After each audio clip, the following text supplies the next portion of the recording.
Well, it wasn't easy, but I had my e-reader. That's an electronic device which lets you store and read lots of books from the internet.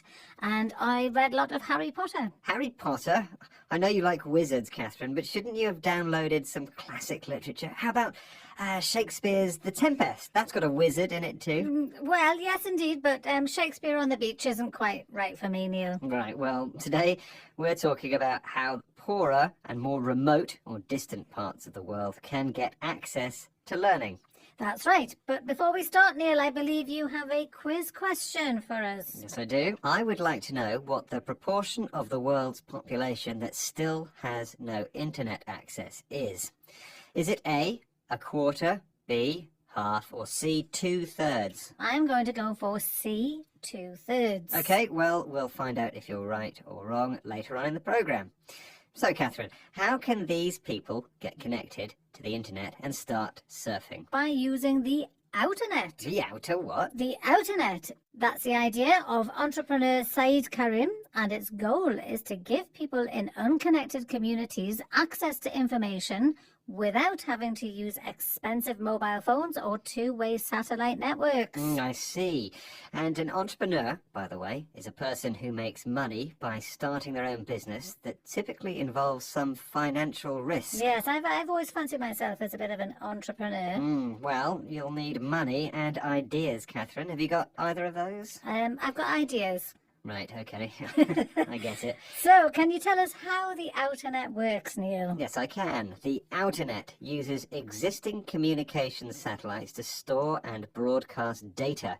Broadcast means to send out signals or programs. Special equipment on the ground picks up or receives the data, and this can be copied to phones and computers. But the Outernet broadcasts data offline, which means it's not connected to the internet. There's no communication with the internet for users, so no emails and no chat forums. And that can be a big drawback or disadvantage. Yes, the Outernet doesn't provide two-way communication. But let's hear Saeed Karim discussing why one-way access has some advantages. And see if you can spot another word meaning two-way. Anything that is related to bidirectional communications, the internet, to be able to provide that to the entire world, those are billion-dollar projects, multi-billion-dollar projects, with huge, time horizons, and an enormous complexity. And, our solution that we're offering is, like I said, it's instantaneous. It exists right now. Did you get it? Another way of saying two-way is bidirectional. So what are the advantages of one-way communication, Catherine? It's significantly cheaper. Bidirectional communications are multi-billion-dollar projects, but the Outernet allows poorer communities to benefit from access to information. Yes, it does, and the other big problem is the time it would take to establish two-way access. Saeed says these projects have huge time horizons, and this means the length of time it takes to complete a project. They're huge, so very big. But the Outernet is already providing access to some of the world's most valuable knowledge. That's right. The project aims to create a library of information taken from websites including Wikipedia and Project Gutenberg, which is a collection of copyright-free ebooks. Copyright-free means the right to use material without paying any fees. That sounds good, but now let's go back to the internet and hear from a BBC reporter talking about another project which aims to get people connected. Google, for example, is working on Project Loon, a network of high-altitude helium balloons which will boost internet connections across much wider areas beyond coverage from conventional masts. It's called Project Loon, meaning crazy, because Google thought it was such a crazy idea, and loon sounds like balloon. Yeah, and the idea is that I will stop here. It's just the Outernet. What will be the first step?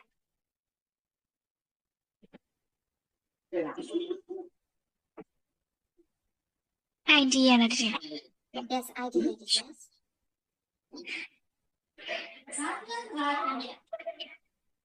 What will be next, teachers? Typically, Involves. involve. Okay. Involves. No in means no.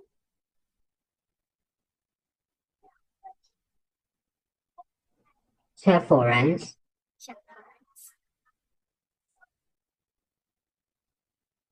Next one is significantly cheaper.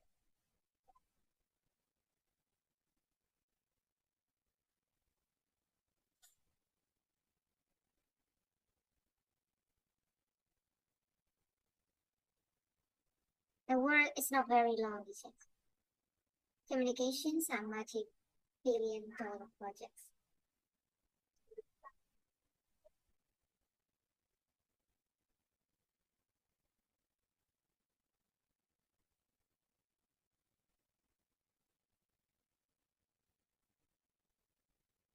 Bidirect. Bidirectional communication, but the alternate allows like to benefit from access to information. Access. Access is a little bit long.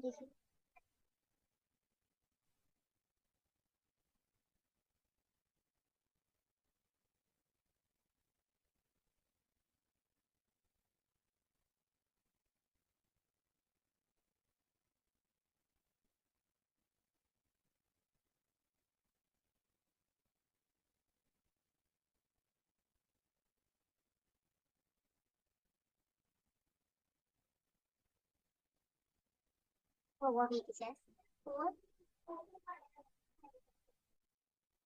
for communities to benefit from access to information.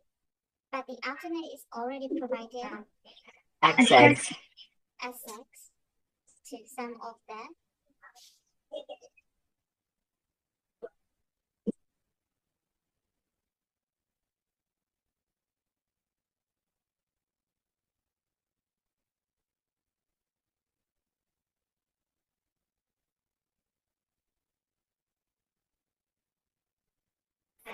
Was. World's most valuable knowledge. And the last one, much wider areas being covered from.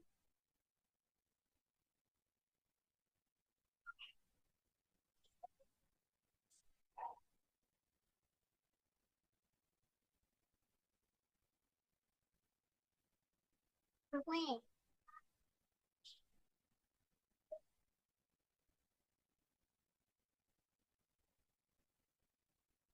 Conventional maths.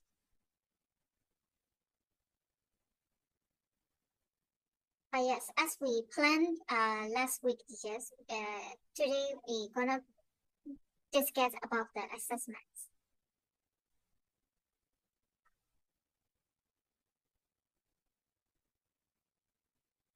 Please wait.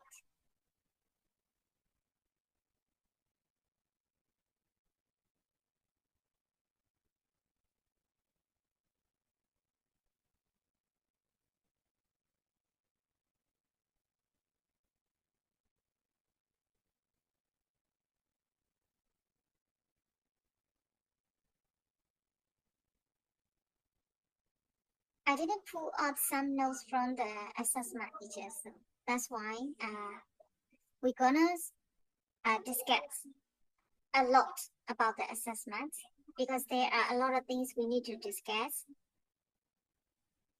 So today we will read the paragraph, so many paragraphs, and we will discuss. Please participate in the discussion, teachers.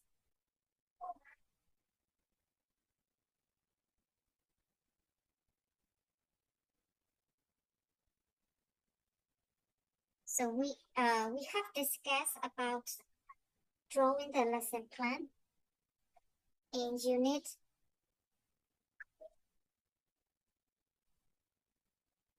19. We identify as slash 8, and unit 20 we identify the different components of the lesson plan, and unit 21 we discuss planning an individual lesson or a sequence of lessons. So in this lesson, in this unit, we are going to discuss about assessment activity, how we're going to choose assessment activity effectively.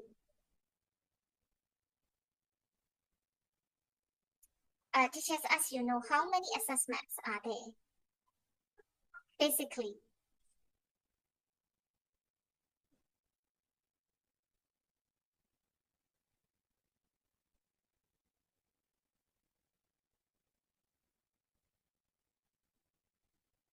Teachers, how many assessment do you know? Basically, 2. two. 2. Yes. Teacher, can you share? Formative assessment, summative assessments like that. So yes. So formative assessment. When do we assess? When do we use formative assessment, teachers? During the teaching time, during the period, I guess. Yeah. During when I'm teaching, I assess the students' understanding. Yes. While teaching stage, right? While teaching stage, we can use formative assessment. It's formal assessment. Actually, we have formal assessment and informal assessment. So like you said, teacher, it is formative assessment and summative assessment. We already learned this one. So formative is while teaching. We can use summative. We can use at the end of our lesson to check their knowledge. How much the student understand. How much knowledge did they get? How many concepts did they get from our lesson? So we test them with summative assessment.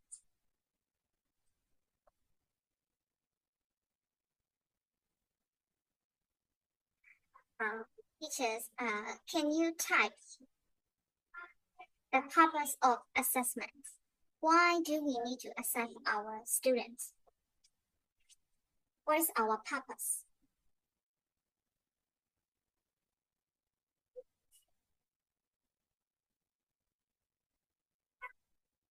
Isn't it enough teaching then without assessment?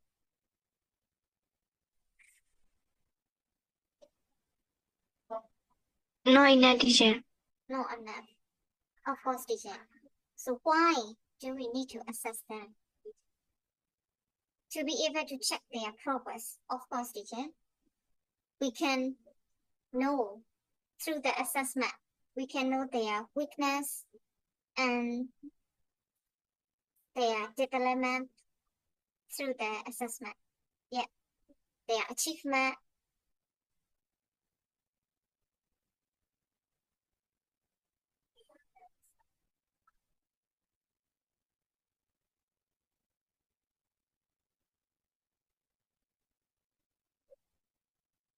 Yes. So teachers, assessments, only the student can get it. It only affects the students. What about the teachers, Yes, teacher. And assessments not only check the students' progress, but also the effectiveness of teachers' teaching method, I guess. Yes, of course. Yes, teacher. Of course. And from the assessment, we can know the students, what can they do and what do they need. So at that time, we can think about their needs and we can adjust our lesson plan next time, or like, is our lesson plan very effective or not? We can also test our teaching method, our level of effectiveness. So assessments means collecting information about learner performance, progress, or attitudes. So when we say assessment, the first thing we see in our mind is just their score or their mark. So like, do they get full mark or something like that? We imagine like that. But we need to consider their performance. We can also test their performance while teaching. Before teaching, while teaching, and after teaching process, we can test their performance and their progress. We can test them formal way and also informal way.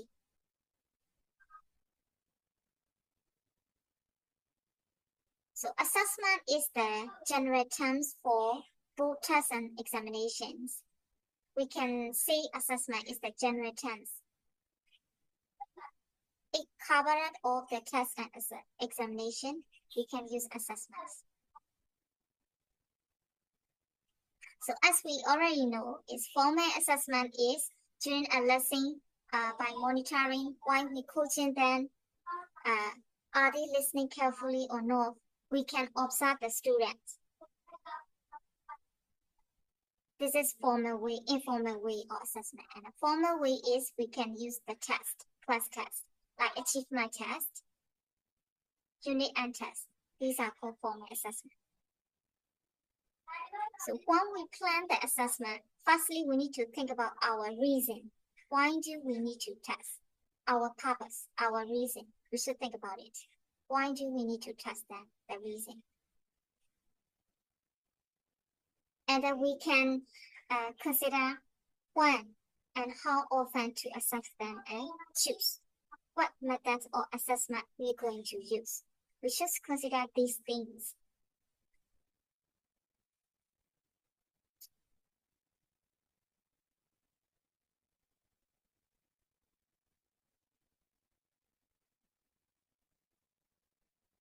The formal assessment and informal assessment, we can look at them. There are differences under these headings. 3 headings: assessment task, purpose, and marking. Please read this table for 2 minutes.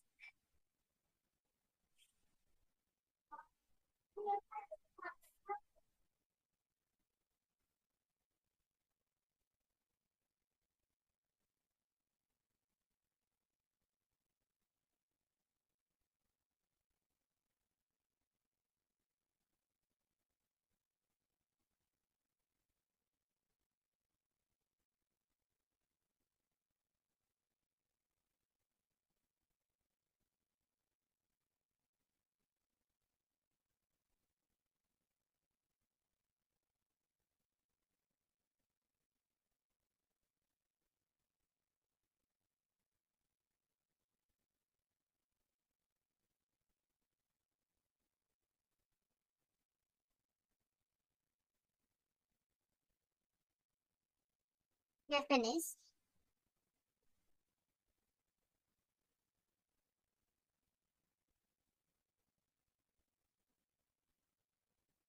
Finished, teacher.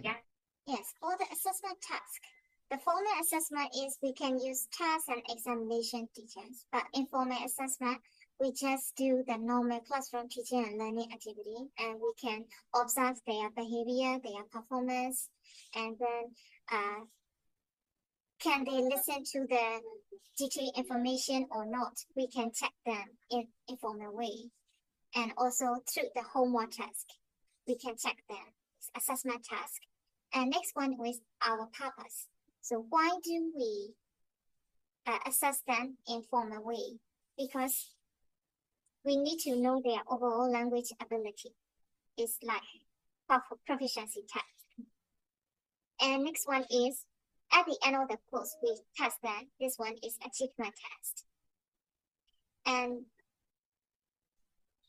to assess learning at the end of the part of the course, this one is progress test.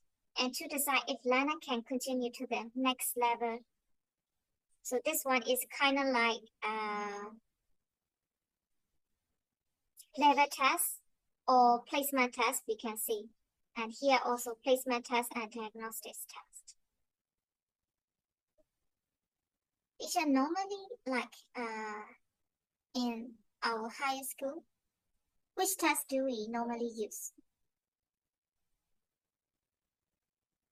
Among these tests, proficiency, achievement, progress, which one?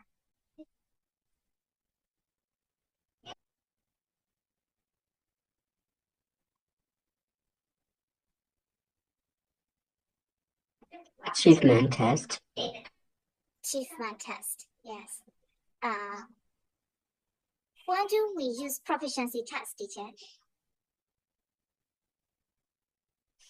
For example, when can we use proficiency test?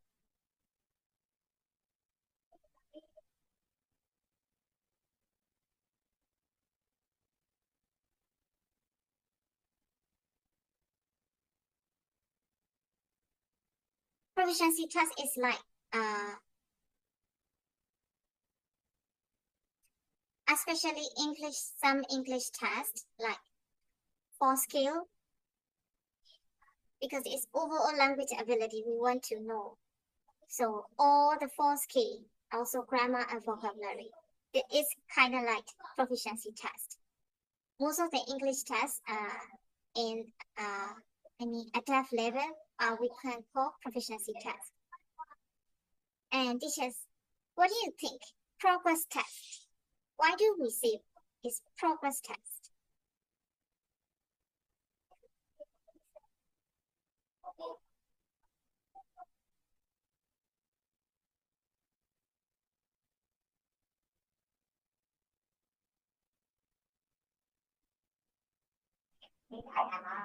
It is checking after part of the course, not the end of the course. Yes. So teacher, for example, can we say it is kind of like unit test? Can we say that? Yes, we can say that.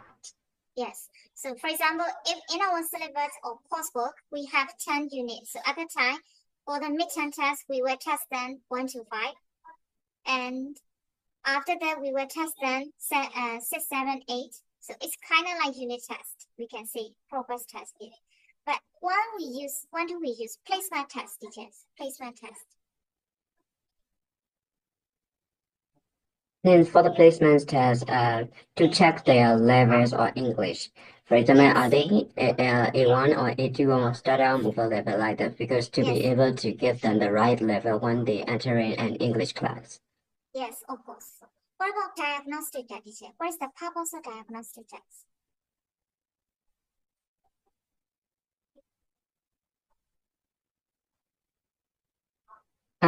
I think I've never had a diagnosis test, but I think it is to check their weaknesses in one skills, I guess, in writing or in reading or like in speaking skills like that. Yes, of course. Like we can see the meaning through the words. It's diagnostics. Of course, diagnostics mean we check their what can they do and what can they do. Even though the word is diagnostics, we normally check their strengths and their weakness. Mostly not weakness. What slightly they may be sometimes in some level or in some skill they may be slightly weaker than other skill. So we need to check them. Not only their weakness, we can check their strengths also in the diagnostic test.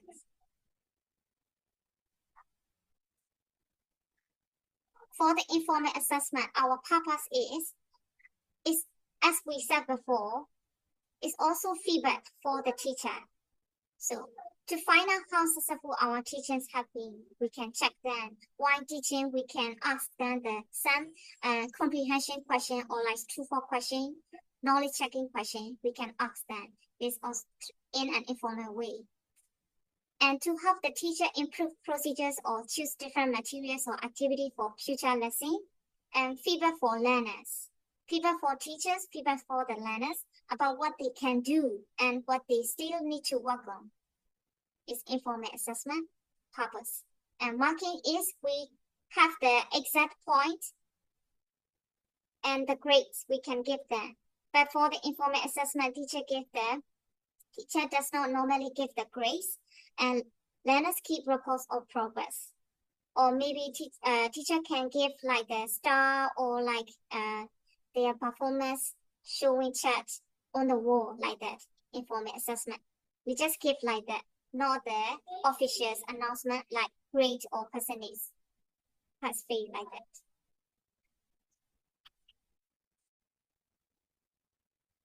So here we have so many types of assessment, teachers.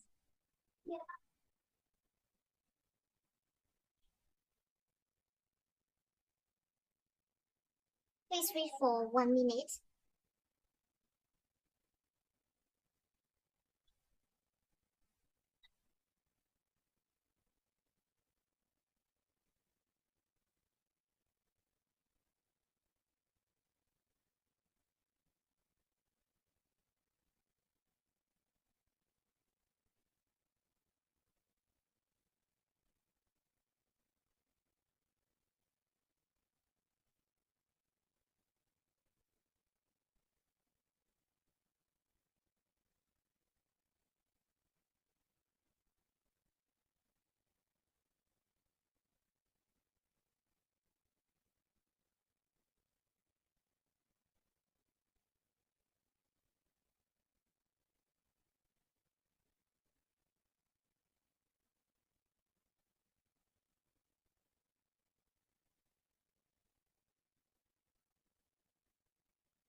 program reading teachers.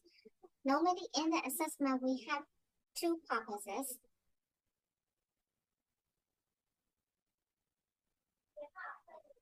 Objectives and subjective.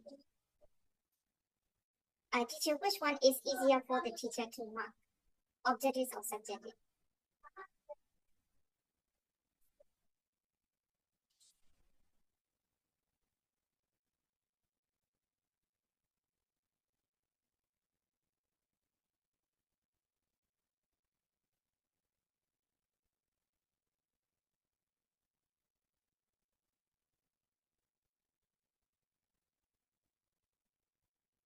I want to guess.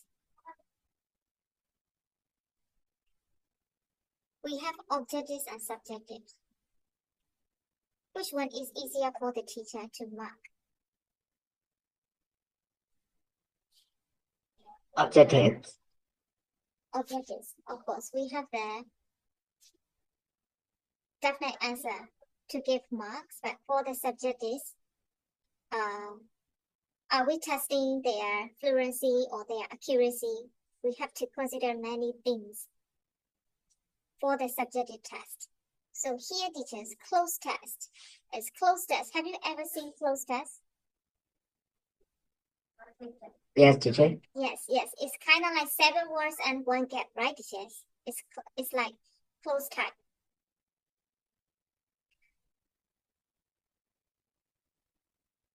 So our purpose of closed types is, closed tests are for the comprehension and knowledge of grammar and lexics, to test the students' grammar and lexics. So which preposition or which phrasal words and which chunks do they need to fill in the gaps? So this may be difficult if the words are not given, because like gaps may allow more than one answer. For the gap fee, the student complete a text with letter words blanked out. It also difficult to mark because there may be more than one answer possible. And it also tests the student knowledge of grammar or lexics. And reordering jumbo sentence. Jumbo sentence is, we can sometimes for the very young learner, we can use jumbo words. But for the adult learner, we can use test jumbo sentence. Like if we want to test their grammatical knowledge or cohesion and awareness of collocations. It is the objective test type. That's why it is easy to mark for the teacher. And next one is sentence transformation. Is maybe sometimes we give the words. Which word do we want them to use when they change the sentence? It's kind of like paraphrasing. So to change or transfer the sentence, the student need to have the grammatical knowledge and the relationship between this grammatical structure. So we can test that if we use sentence transformation. Especially it is for grammar. Proofreading.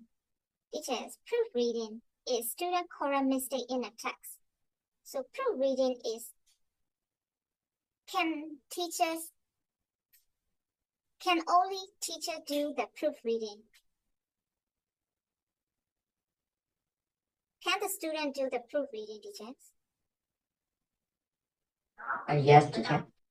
Yes, but can we let them, some students, for example, some weaker students, can we use proofreading? Can we let them do by themselves? For some weaker students? No, teacher. No. We need to let them do with a partner or with a stronger student. With a stronger student, yes, of course. For the proofreading, because they need to know what is the right answer or what is their mistake. They need to know their weakness, find themselves. So if they don't know enough knowledge, they cannot do proofreading. That's why if we're gonna do proofreading, we should know our student level first. Because we cannot do for all the level, or if we want to do proofreading. It's assess learner awareness or error and highly realistic task, which should encourage learner to check their own writing. So normally we can use in the writing task. So for example, we are teaching them prosa writing or prosa writing. Is prosa writing means we are testing their contents. How many ideas can they produce in their reading, in their writing? So it means process writing.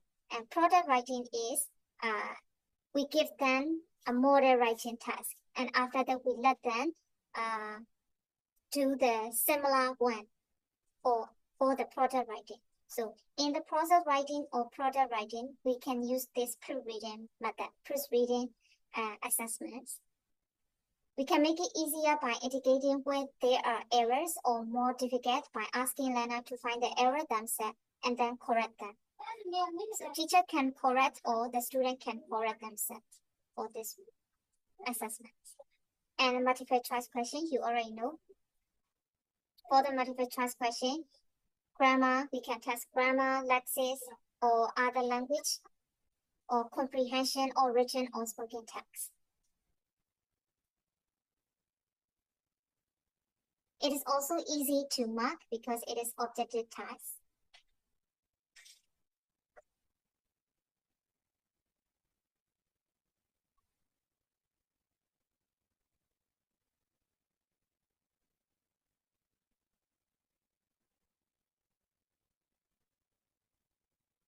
Please do quick reading detail for this.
For the true false question, for the very young learner, we can give them the option true false. But for the, if we want them, if the students are a little bit higher level, we can use don't know. We can put another option, DK, don't know. True false and don't know.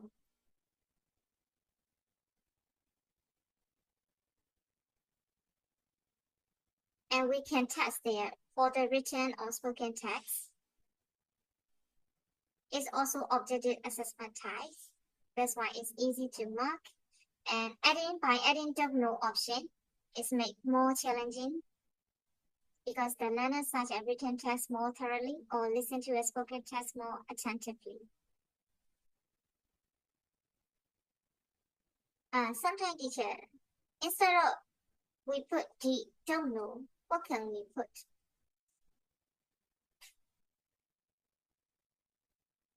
Another option is the same with don't know.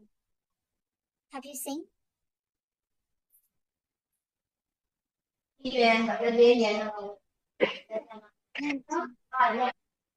Silence. Not given, right, teacher? Not given.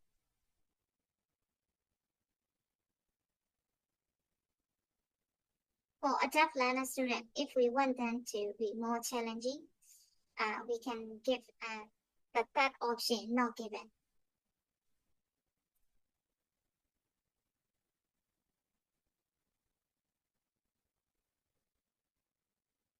Information transfer is kind of like an IELTS test, and we need to change from text to diagram, or sometimes we need to talk about by looking at the diagram. Like that is information transfer. So it tests our written or spoken, and easy to construct, but it's a little bit difficult to mark because it may allow a range of possible answer. It's kind of like subjective test. And next one is matching. Matching is we can use lexic, written, spoken, and also grammar. And sequencing. For the sequencing, maybe we can use for the text or for the picture. We can let them to order the text or the pictures. It is good for testing, understanding, and production of narrative. And it is easy to mark. And next one is dictation. So dictation is for the very young learner, we can do like a single words. But sometimes if we want them to improve their fluency of the language, we can use the wider range of the language. Not only lexic, we can test their grammar, we can read out the long sentence, and we let them write down in their book. So for the dictation, it's the right test or a complex combination of knowledge and skills. That's why it's difficult to mark.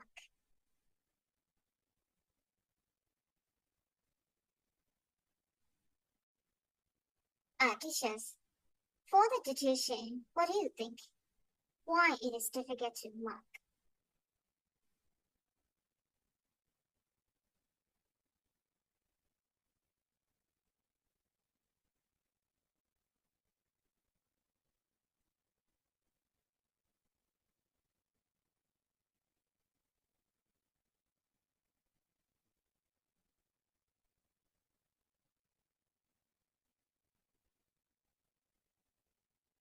Hello, teachers. Are you still there?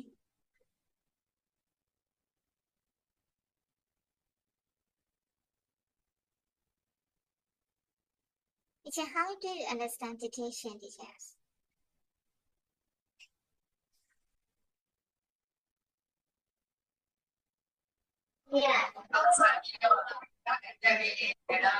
I don't understand, teacher. Okay. I'm saying it Any may be teachers? like, Yes, teacher, carry on.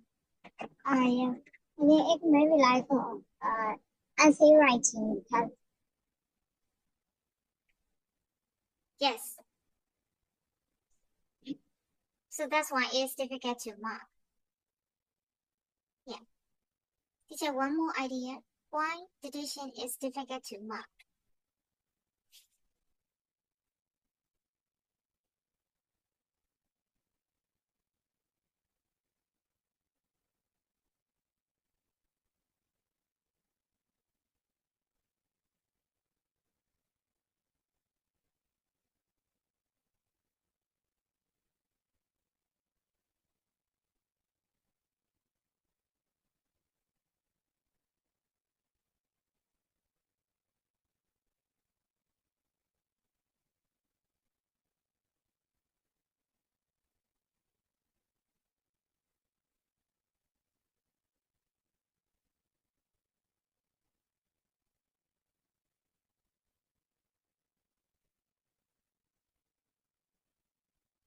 It's also based on teachers' opinions, yes. Of course, teachers' options, yes.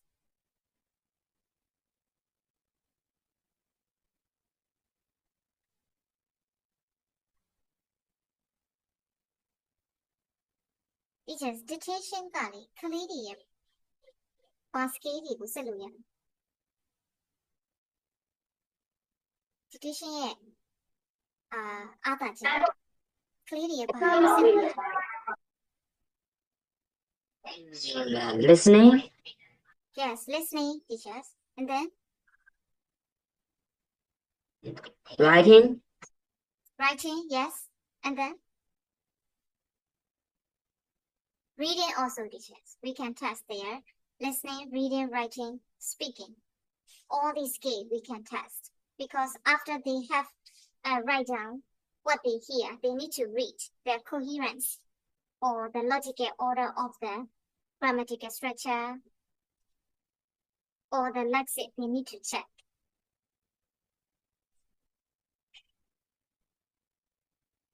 And the last two are summary writing. So it tests reading, writing, and a wide range of language knowledge. A realistic test, but difficult to mark. Of course, it's summary writing. It's really difficult to mark. And next one is guided writing. So guided writing is in response to input tests or a set of instruction. We can give them guided writing is sometimes we can give them prompts. It tests realistic written communication like writing email or postcards or something like that. It's directed and controlled by the input text and instruction. Therefore, it's quite easy to mark. Teacher already give the instruction for the guided writing. And next one is interview. So interview is we can test their spoken interaction and direct assessment of student ability to take part in unplanned dialogue and testing their listening and their skill of grasping the question, their listening and turn taking and other interactive skill as well as speaking in long term or someone speak in a conversation and this is called a term. So long term means it's kind of like some proficiency tests. The students need to answer with their partner. So it's improve their interactive skill and also turn taking skill.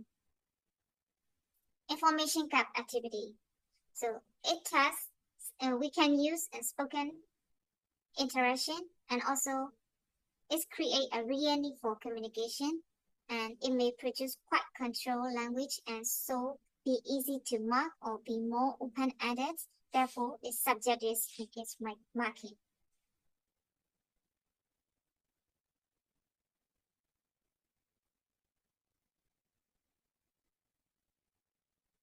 Its information cut activity is also test their we can test their reading ability. Teachers. For example, we can stick the reading paragraph on the wall. At the time, one student can read all the sentences. Maybe one sentence at a time, they read.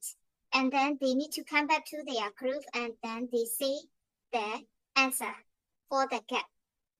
So we can test them their reading and also their listening and spoken interaction.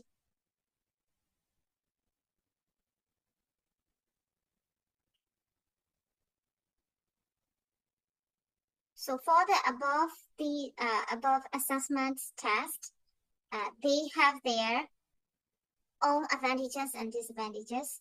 That's why a good format test includes a variety of assessment activity.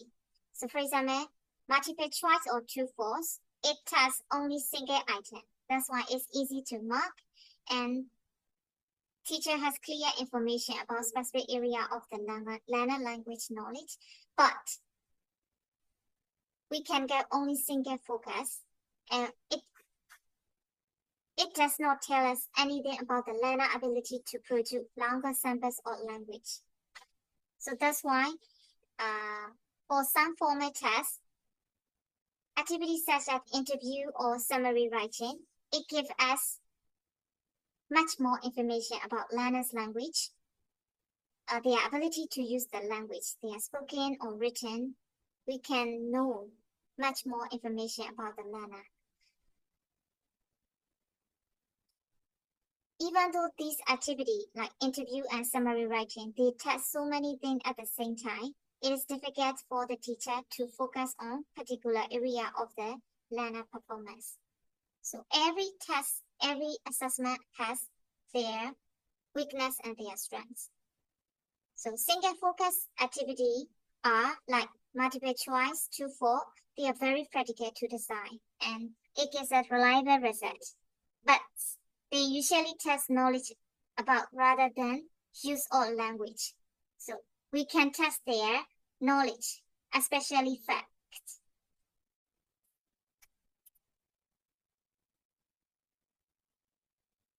And it can have a negative effect on the way we teach. Teacher, why multiple choice and 2-4? They are rather unrealistic and a negative effect on the way we teach. Why do we have negative effect?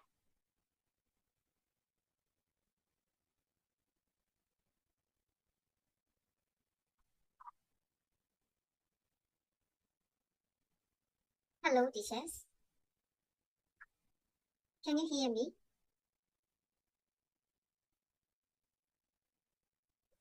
Hello, teachers. Can you hear me? Yes, teacher. Yes.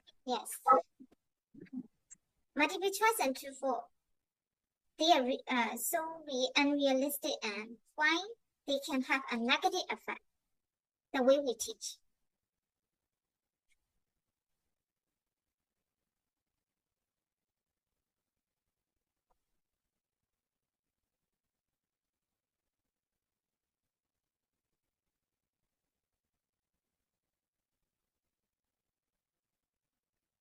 Share one or two ideas, please.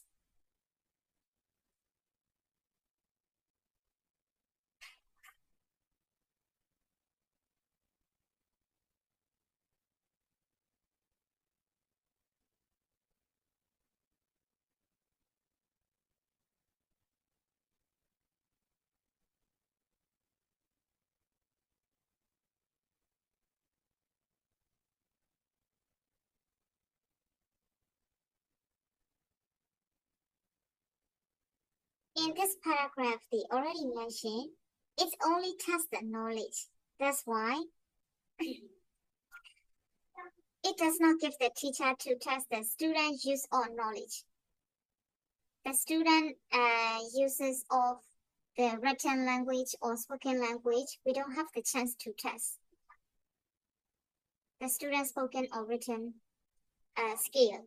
So that's why if we use too many multiple choice or 2-4 task, it can have negative effects because we cannot get enough information about our learner. That's why it can have negative effect on the way we teach.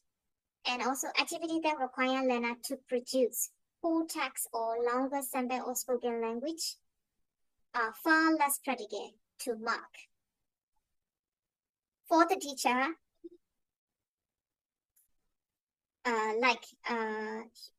testing the student level of spoken language or written language, these are subjective tests. That's why it's difficult to mark, but the result may not be very reliable. But they enable the learners to produce language, and which is very similar to the language they need to produce in the real world. So it's kind of like practical and useful for the learner, but for the teacher, it can have for the teacher, it's really difficult to mark, and sometimes the result may not be very reliable. Teacher, here, we need to consider. Yes, teacher. And realistic because the student can choose the answer without understanding. Yes, thank you, teacher. Yeah, very nice idea. Sometimes the student choose the answer even though they don't know the meanings. So, like sometimes they use their gut instinct or hunch.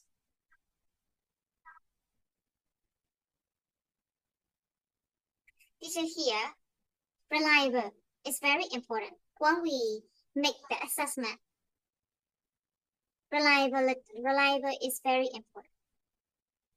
Reliability. Teacher, how do you understand reliability? It's like a test is really can access all the keys equally or not. I guess it is the reliability of the test, or is the test too easy or too difficult for the learners? Yes, teacher. Yeah, thank you, teachers.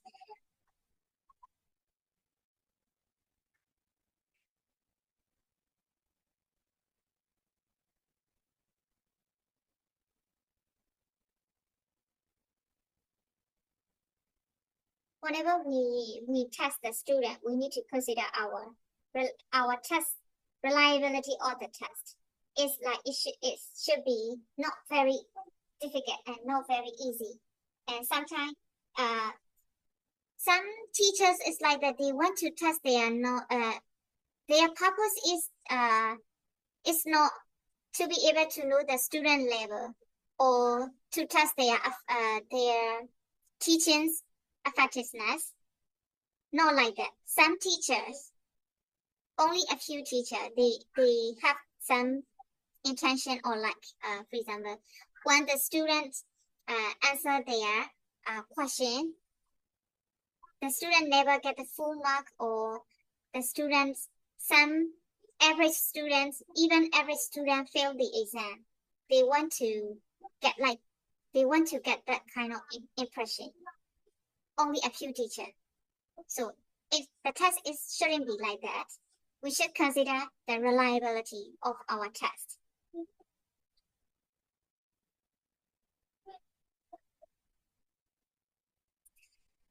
Single focus activity is kind of like multiple choice, true, false.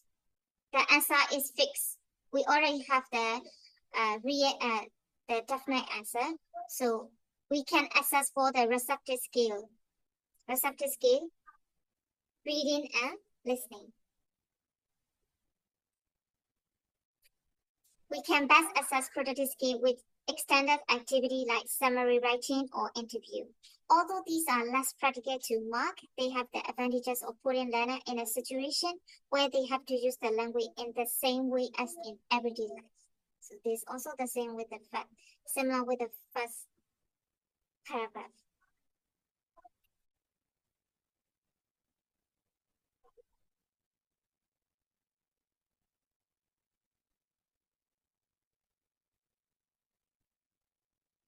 Even though the subjective test and objective test, there are advantages and disadvantages. One solution is we can mix them.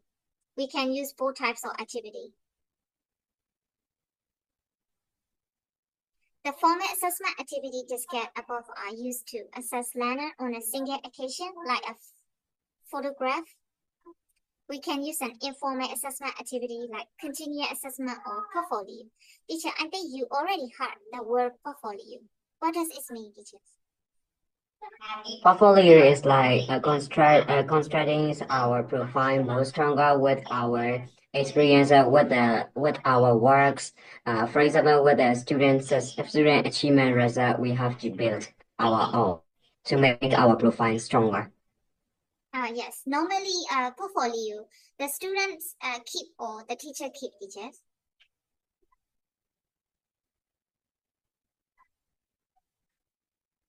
Teachers keep. Teacher keeps. Yeah, in the portfolio, teachers, is there only test result in the portfolio?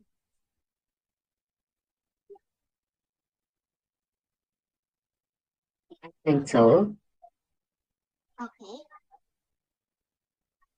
Yes, its portfolio is kind of like We can also put like some kind of their work. yes, teacher, like their project performance, everything we can combine and we can collect everything, every information about the students, about the learners. And also it's sometimes a series of we can say that it's series of the achievements, the students performance in every level or in every phase. We keep them. So why do we need portfolio? Is like the reason is for example,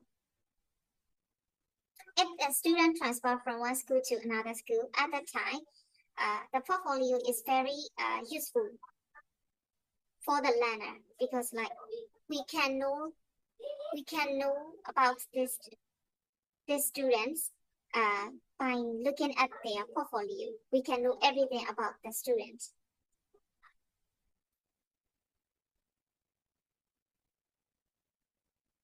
So do you think that continuous assessment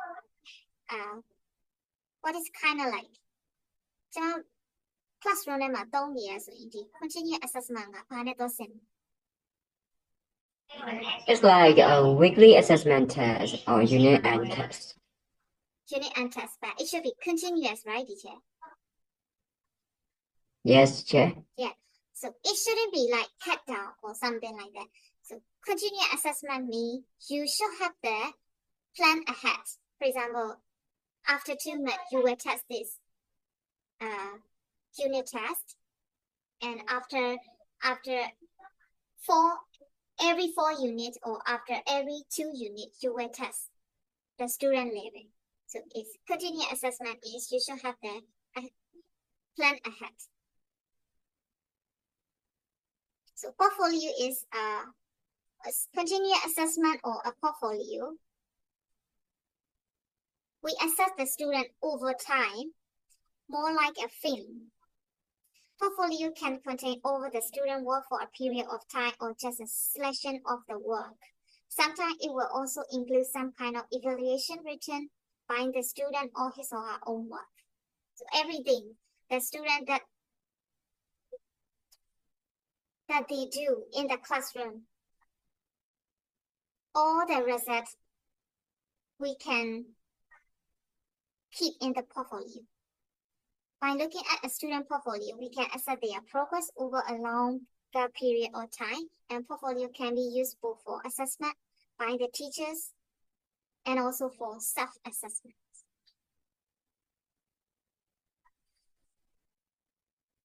So portfolio advantages are they are easy to integrate into teaching and learning because they contain work that learners do as part of their normal classroom program. And portfolio are inclusive. It means they include the whole range of learner work, not just a few tasks.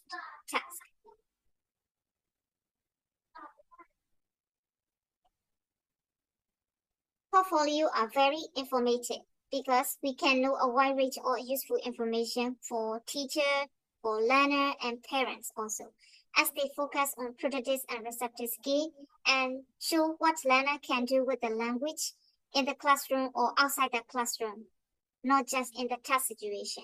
All the performance we can know.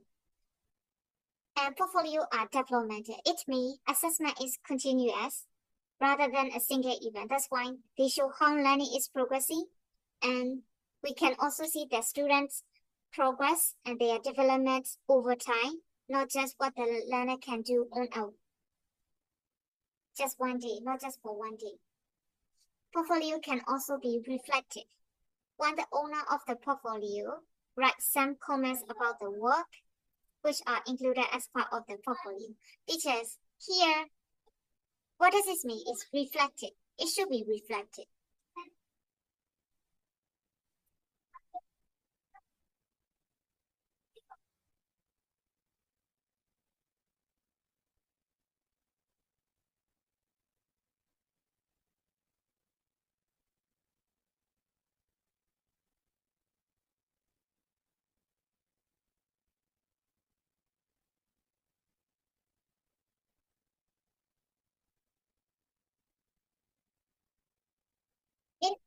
In our classroom, basically in our classroom, do we use portfolio, teacher?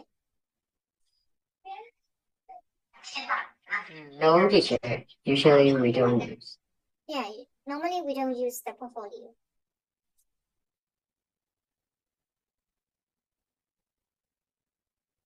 It's reflective it's kind of like self-reflection. The student can give comments about their words, and teacher can also give comments.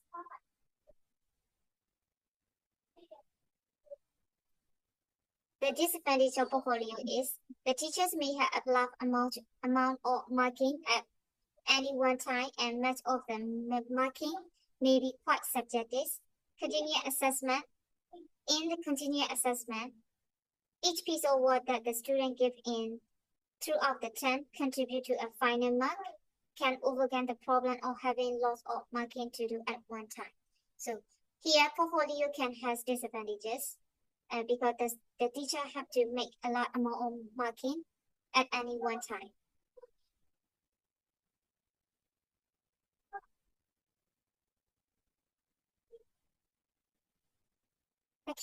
By these key concepts and the language teaching classroom. By looking at this one, we can wrap up the whole unit teacher about the assessments.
These concepts are the summary of the whole unit teacher. Do you want to discuss anything, or do you have any question?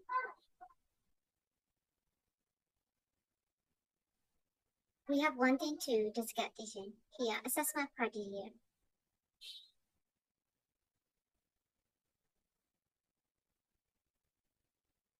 Before I tell the criteria teacher, can you think of any assessment criteria to make our test more reliable? what will be the assessment criteria?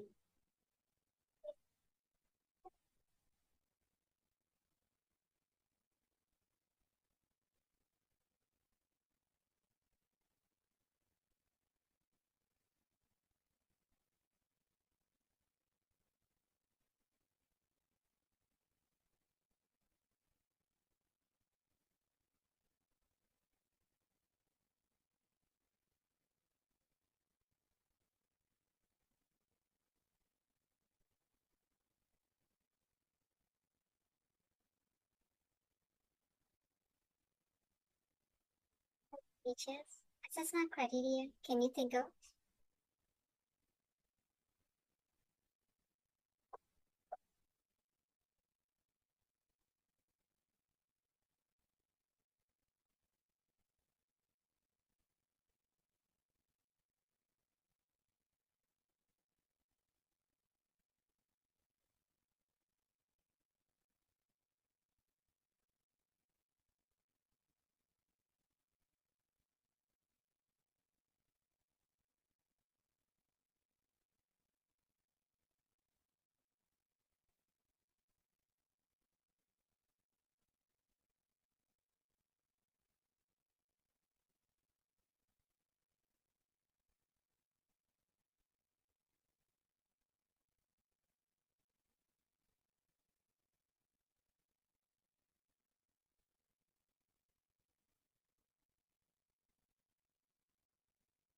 If I tell you, teachers, if I tell you straight away what are the criteria of the assessment, you may forget.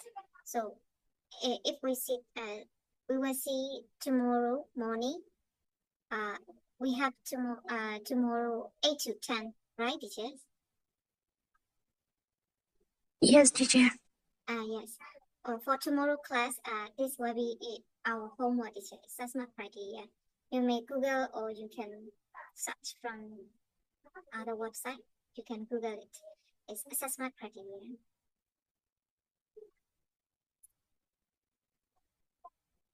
So it's kind of like fluency or accuracy. There are more criteria in the assessment.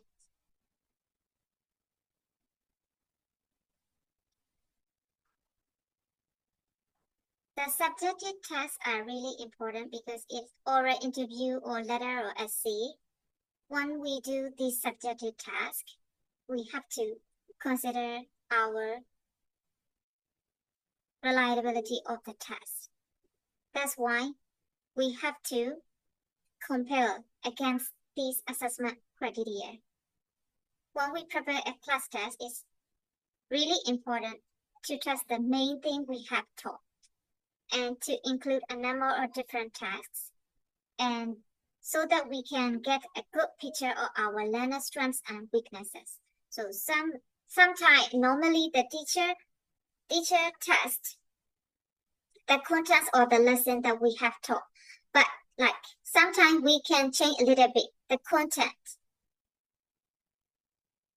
We can change the content of the paragraph because like by incorporating the different concepts or the different texts, the students, we can know their strengths and weaknesses. And also for very young learner, we need to choose the assessment test very carefully because the test should be familiar with them and not very difficult and not too abstract. So abstract is for the young learner, they cannot deduce the meaning from the context, or like for some abstract question, they don't know how to answer.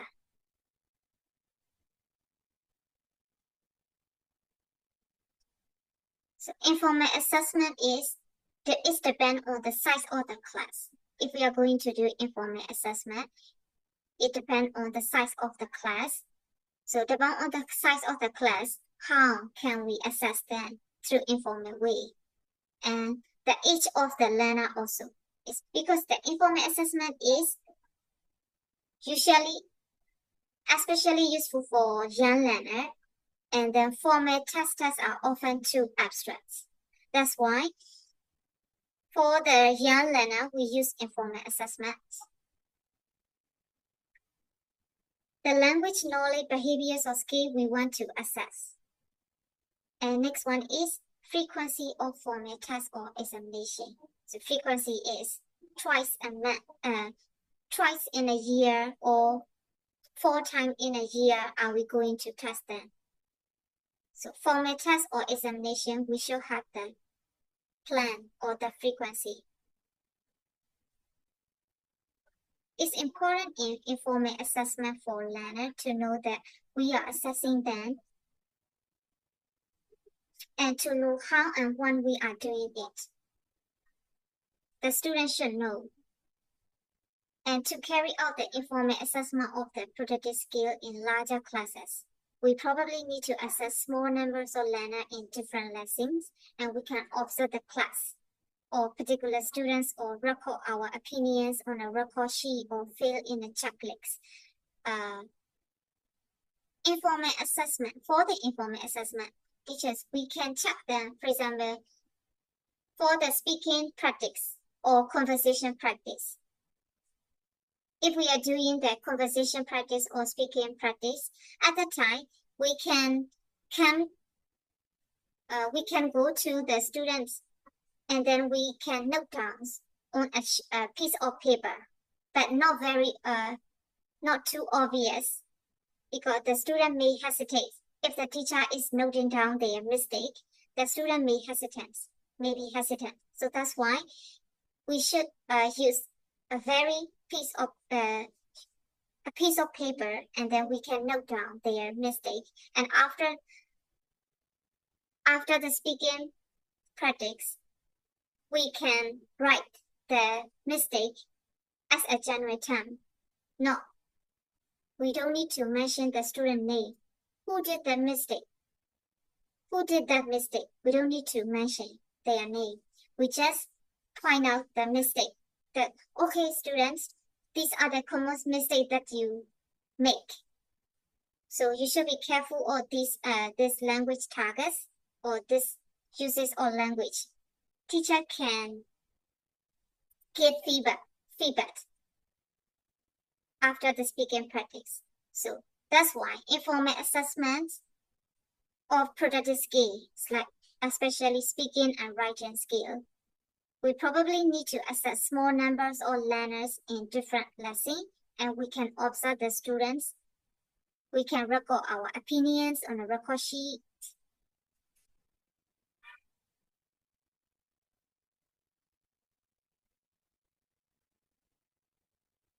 So this one is for productive skill, and another one is receptive skill. We can check the learner answer to reading or listening tests and taking notes on their performance. And we can check the learner grammatical or lexical knowledge informally by using language game or quiz, or by monitoring practice activity or making a note of frequent errors. We can give them feedback to individual or to the whole class, or return to the problem later in a revision lesson. So this one is really helpful for the teachers. If we want to assess our learner in informal way, like game or quiz, these are really helpful. And we should do the follow-up activity. After games or quiz, we should have the purpose. Okay, just play the game, Let's do the quiz. After that, no action. So it will not be affected. We should have purposes for every activity. So after games or after playing games or doing quiz, we should have follow-up activity like feedback session. We can give them to the whole class or to the individual level, or in the revision lesson, we can revise the problem that the student made or the mistake.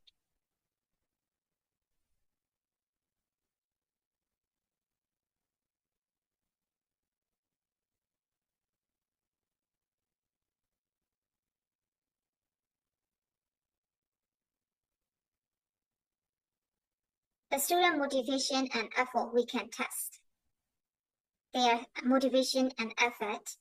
And also we can do this by observing and also by talking to learner about their learnings. So sometimes we may have the private conversation with our learner. So what are their difficulty in learning? We may have private conversation. So at that time we can know the information about our learner and we can know their needs and their wants. It's important to keep records of informal assessment, especially in larger classes, because the information we need to report or give feedback on our learners' progress, we need to have the information. And these reports can be quite simple with heading, for example, with heading, grammar, vocabulary, language skill, motivation, general progress, and with the learner name.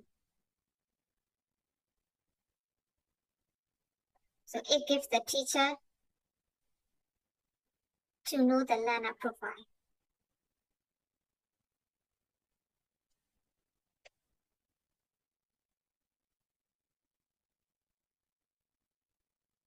Yes, that's all about assessment, teachers.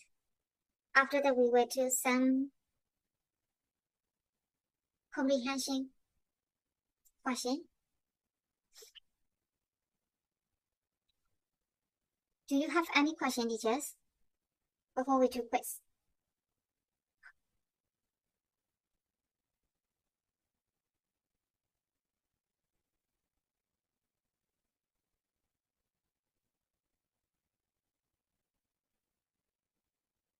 Hello, teachers. Question or no question?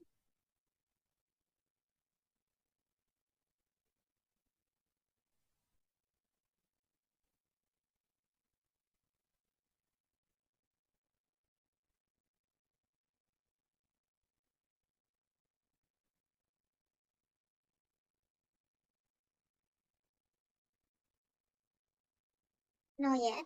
Okay, so we will do some quiz for the previous unit.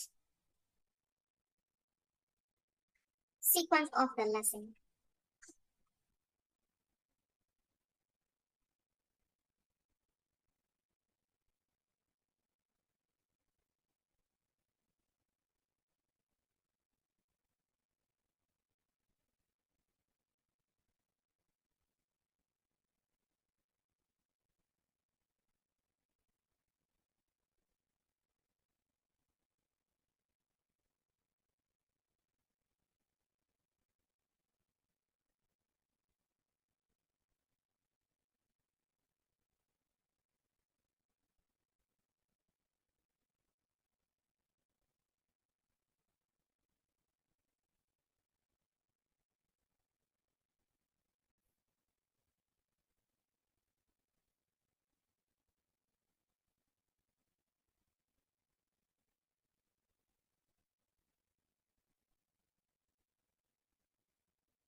Teachers, can you see the lesson plan A?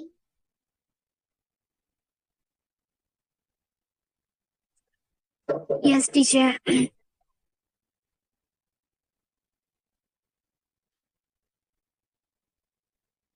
A to G, these are the lesson stages. Let's order the lesson stages from 1 to 7. What will be number 1, teachers?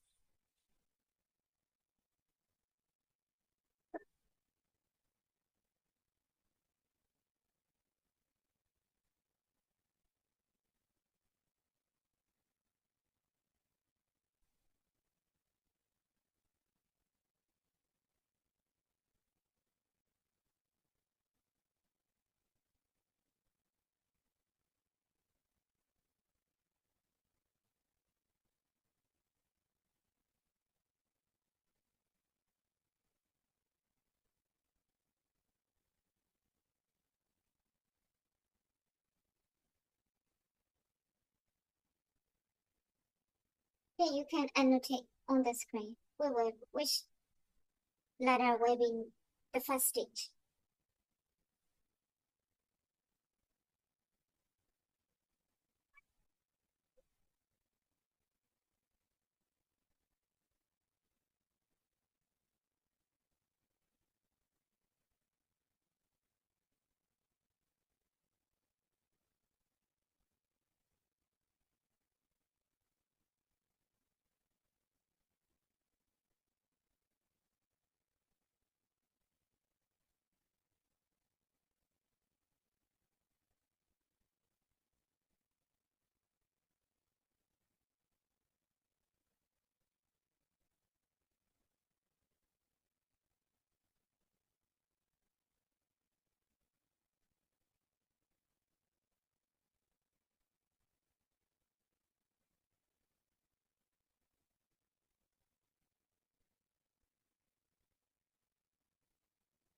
Yes, teacher. Correct. Number 1 is A. Our first stage of the lesson plan is we present new vocabulary and check pronunciation and lexical set for describing people. We will show flashcard and board drawing. Stage 2, teacher. Yes, G, teacher.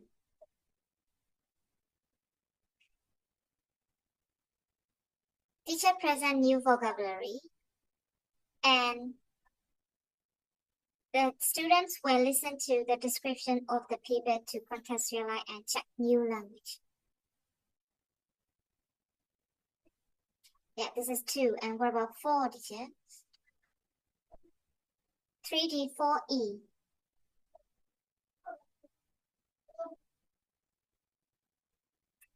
Yes, 4E, control practice. Describe and draw activity. Pair work.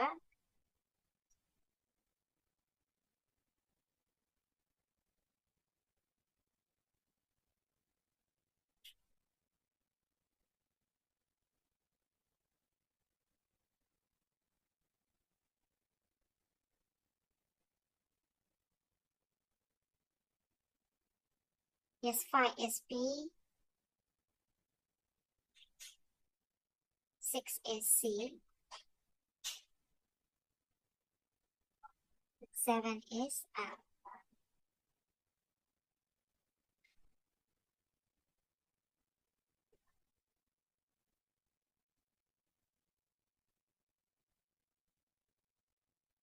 Teacher present new vocabulary, and after that, the student listen to the description of people to contextualize and check new language. And after that, teacher checks comprehension question, matching picture to spoken descriptions. And then it's control practice.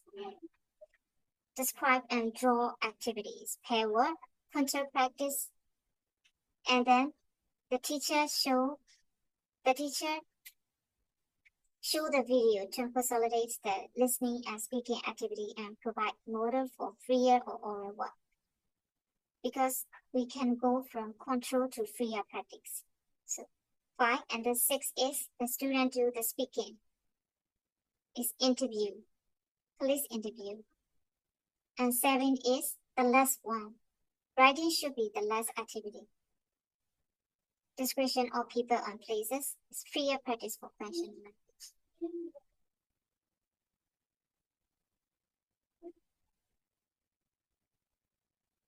This is the last one, teachers. 1 to 6. Let's choose. We're gonna read the 2 steps from each lesson plan and choose the next step. What will be the next steps? Firstly, the learner listen to a dialogue between 2 friends, and they listen again and answer true or false question. So after this 2 steps, what will be the next step?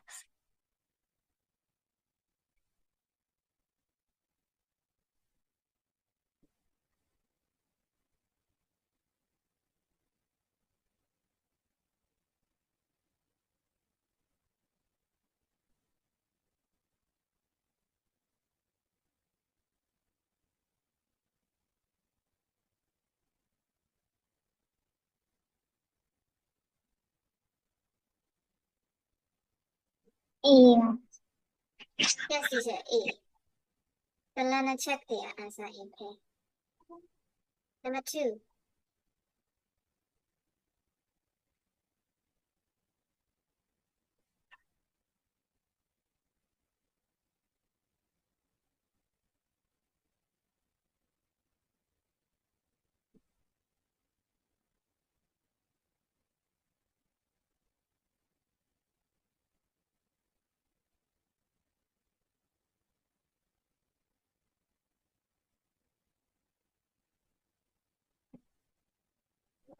Two B, teacher. B, teacher. Choose the check and contest the design. Yes, B, teacher, correct.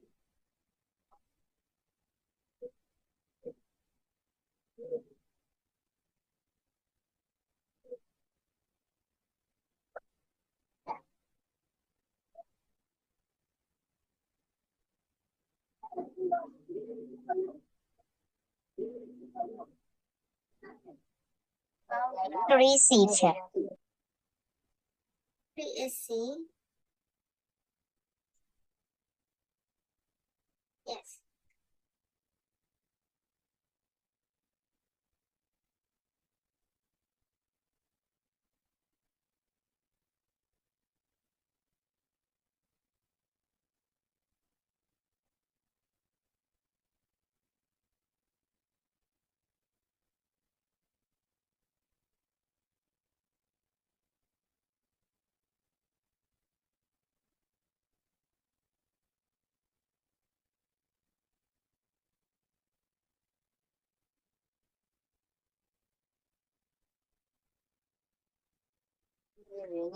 Four B.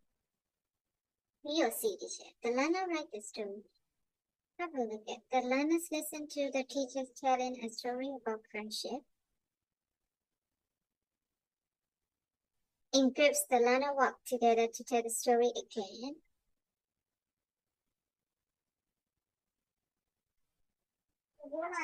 B, B là teacher.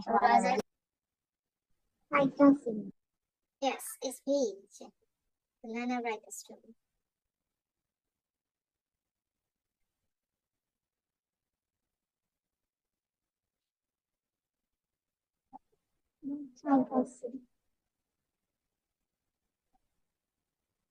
Five. C, teacher. C, yes, teacher. The teacher asks for individual repetition. And 6.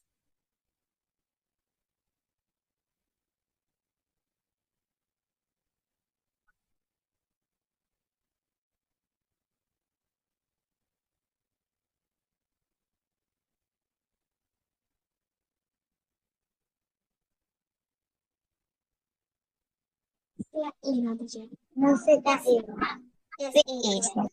6E.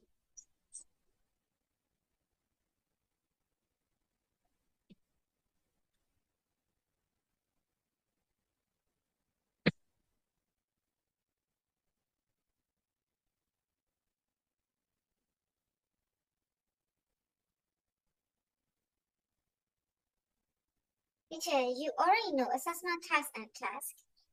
Or do I need to take one more class about this?